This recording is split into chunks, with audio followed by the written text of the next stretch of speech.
almost, 6 months later, where he's over at the Peterson Auto Museum, where Puffy's back after his Biggie, and he walks up to him to have a conversation about it. Well, Puffy's aware that the FBI's been watching him out here in Los Angeles. The last thing he wants to do is be directly associated with this guy that he's had this agreement with to commit a murder. So he tells Steve, no, man, now's not the time. We're good right now. And you got the affairs all over me. So you recognize that it's not a good idea for us to associate with public together. There's a lot of heat on because of the Tupac investigation.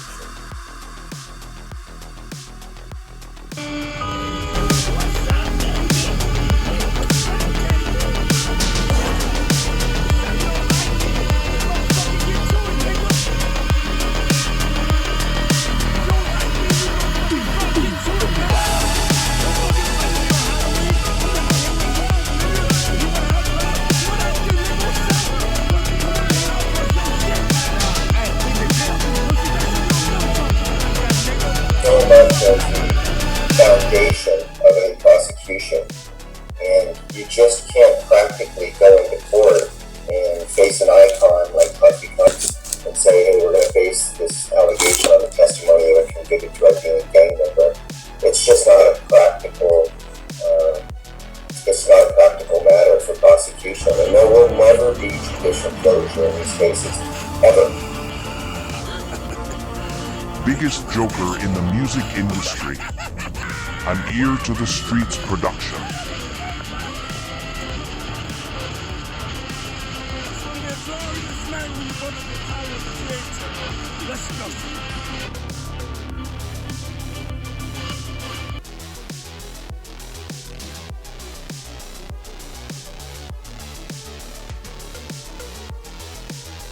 Puffy's been mentioned more than a few times. First it was Tupac, then Biggie, and then it was his ex-girlfriend, Baby.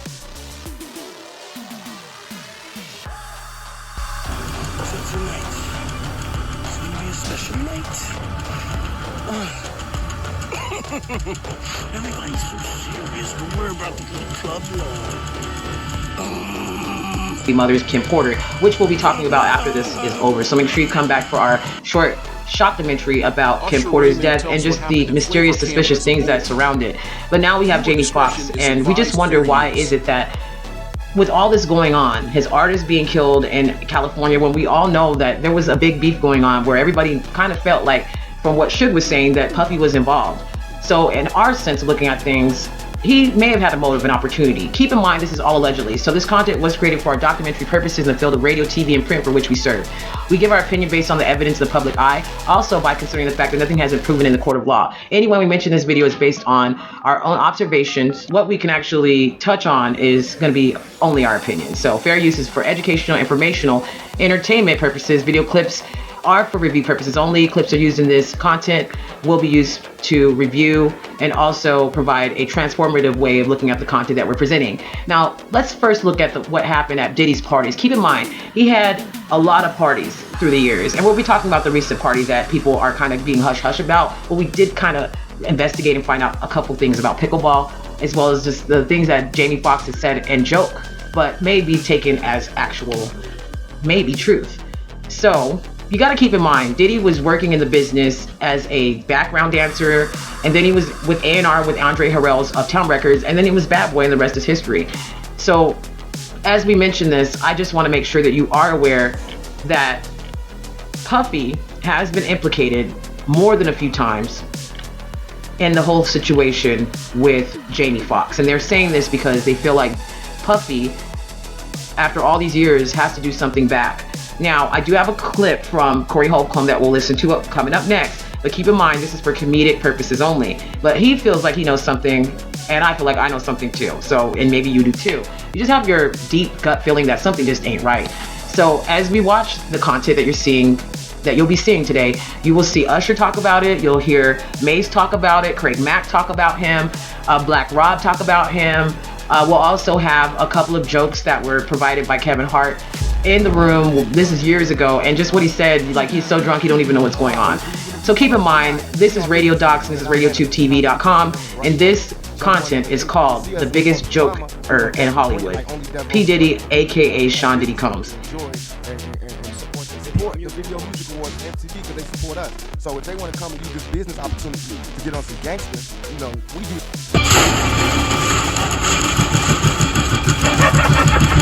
Puff Daddies. He's gonna in the 90s. Do you understand what that's like? Puffy's place was like just filled with chicks and orgying like nonstop, right? Not really. But hey, it was curious. I got a chance to see some things. Yeah, but you were 13. What were you seeing? I went there to see the lifestyle. Right. And I saw it. And it was but I don't know if I could indulge what I was even looking at. It was pretty wild. So nobody tried to, some woman didn't come along. I didn't say that. Okay. I didn't say that. What I did say is that there were very curious things taking place. And I didn't necessarily understand it. Biggie Smalls was there. Hanging around. Yeah, man. Faith was there, man. All these people, Mary J. Blige, they didn't know nothing about this shit. Oh. I was having a good time, you know what I mean? Does he have you doing any chores at all? I mean, to keep you humble somewhat? Or are you just like, can you stay up till 4 a.m. with them and party? I mean, I could. I actually stayed up longer than them. And do you have money? What's going on? I mean, I had per diem. I had like, what like a living life. Yeah, it's pretty crazy.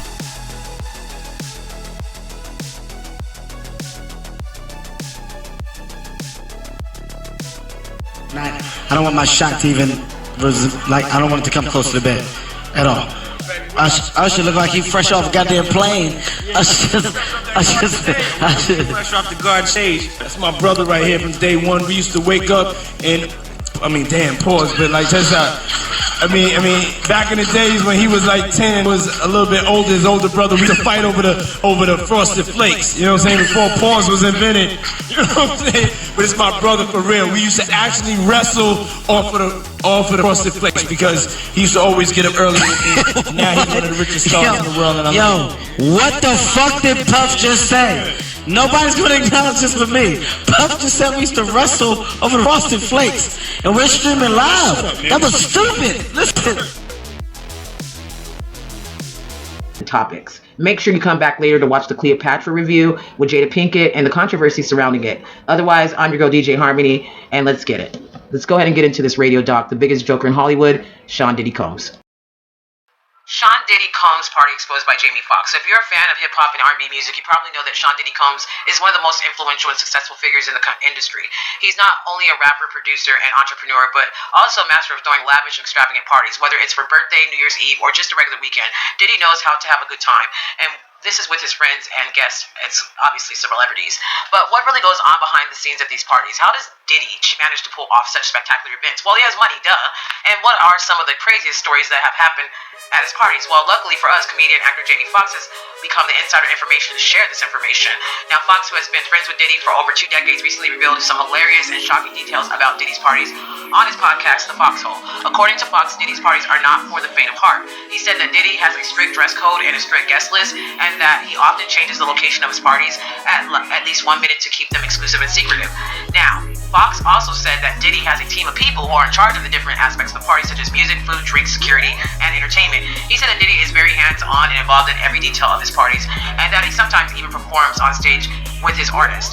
Now, Foxx also shared some anecdotes from some of those most memorable parties, and he attended at Diddy's house. Now, he also said that one time he saw Leonardo DiCaprio dancing with Naomi Campbell on the table while Beyonce and Jay-Z were watching from another table. He said that another time he saw Tom Cruise doing the splits on a dance floor while Will Smith was cheering him on. He also said that he was once witnessed Diddy giving a motivational speech to his guests at 4 in the morning. Now, telling them to never give up on their dreams. Foxx said that he loves going to Diddy's parties because they are always fun and unpredictable. He also said he never knows who he will meet or what he will see at Diddy's parties, and that he always leaves with a smile on his face. He said that Diddy is a generous and gracious host who always makes sure that everyone has a good time. If you want to hear more stories from Jamie Foxx about Diddy's parties, you have to listen to his podcast, The Foxhole, on Spotify and Apple Podcasts. And if you ever get invited to one of Diddy's parties, make sure you dress well, bring your dancing shoes, and be ready for anything. So that's pretty much what we have on the whole situation with Jamie Foxx. And we'll get back to the other content that we've uncovered about what Jamie had to say. in a little bit more detail. Make sure that you put your comments and what you think about this whole situation, because we'll be here for a little bit longer. Almost 6 months later, when he's over at the Pearson Auto Museum, and comes back after Biggie, he walks up to him to have a conversation about it. Well, Puffy's aware that the FBI's been watching him out here in Los Angeles, and the last thing he wants to do is be directly associated with this guy that he's had this agreement with. He's going to murder him. Now's not the time. We're good right now. And goes all over me. So,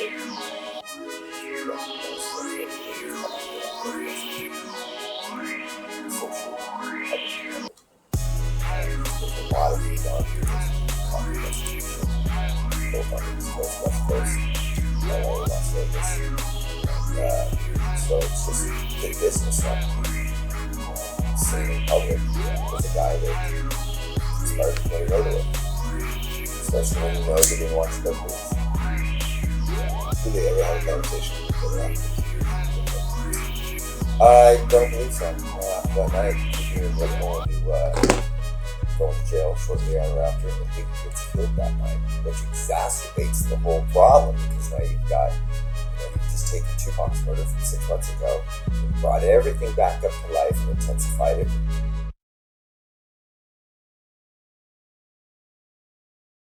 Controversy around Sean Diddy Combs, Tupac, Mase, and Biggie, and Kim Porter. Sean Diddy Combs is one of the most influential figures in hip-hop history. He's been involved in many controversies over the years, especially with his former associates, Tupac Shakur, Mase, and Notorious B.I.G. and Kim Porter. Tupac and Biggie were once friends, but the relationship turned sour after Tupac was shot in 1994 and blamed Biggie and Diddy for setting him up. This sparked a bitter feud between the West and East Coast rap scenes, which resulted in deaths of both rappers in 96 and 97.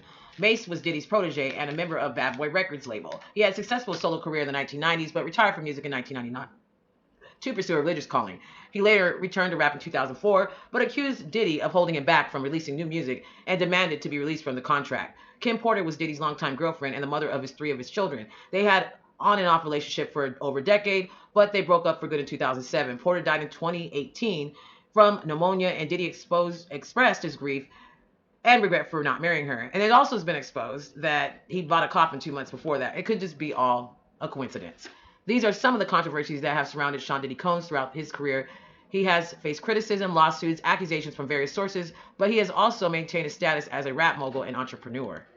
So that's what's going on with that. Now let's go ahead and get into the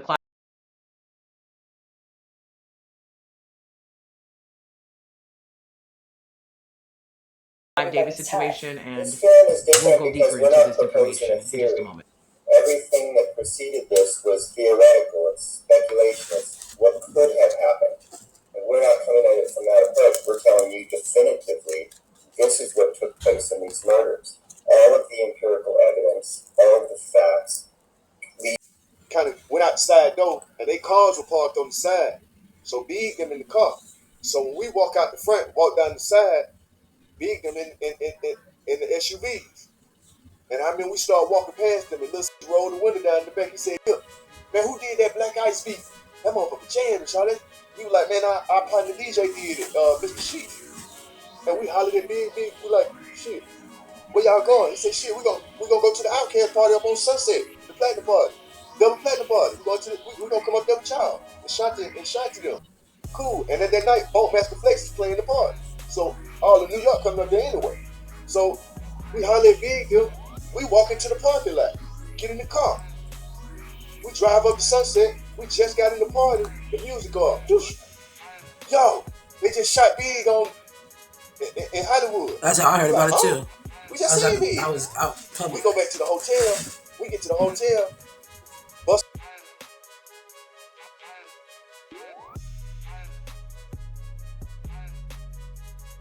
Daddy ain't got baby mama problem. I mean, I hear this shit. Cause see, if you're not Puff Daddy, you're gonna have baby mama problem. Nobody says that either. I don't want no shit. I don't want no drama. But Puff Daddy, the only nigga I know who fixed all that shit. Don't nobody say that shit. Puff Daddy ain't got baby mama problem. Nah, they get rid of his. I mean, all the motherfuckers that old Puffy, that shit get fixed. But what I'm saying is this. Yeah, he is. That's what I'm saying. Yeah. And nobody's saying that. I ain't saying disrespect, but I am aware that if you got problems with Puffy, that once things got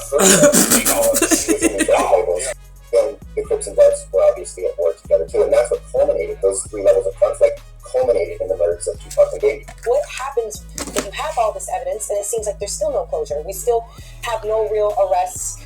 We can't officially say, yes, this person did it, he XYZ, he, she, or whatever. Why can't we do that, especially when we do have evidence? This isn't based off opinions. Right. Well, you've got to keep in mind that the chain of events. In 2009, when we get the confessions of the co-conspirators in these murders, at that point in time, the shooters in both murders were already dead. Miguel Fowles from the Mob Pyru, who shot Biggie, and Orlando Anderson from the Southside Crips, who shot and killed Tupac. Those guys were already dead.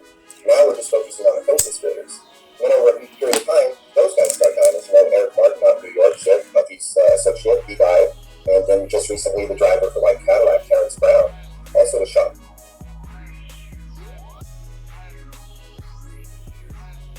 They were just shooting up New York nigga shit. They were from New York. They was on. See, I got family from the gang culture.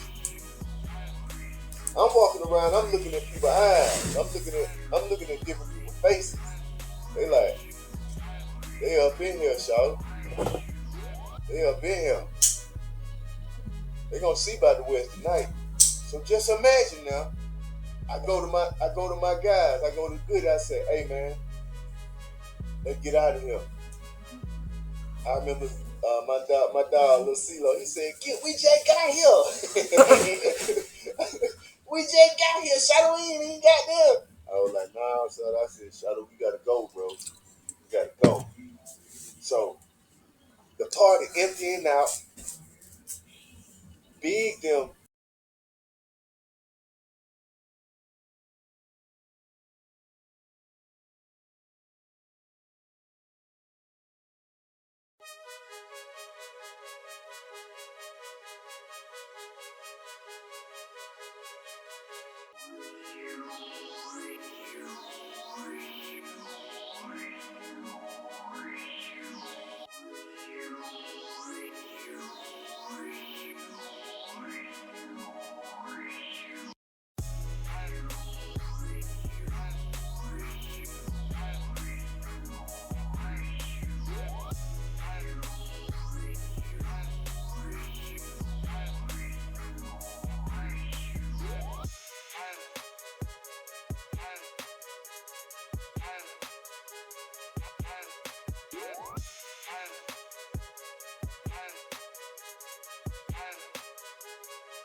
I know that Biggie and Puffy are here tonight.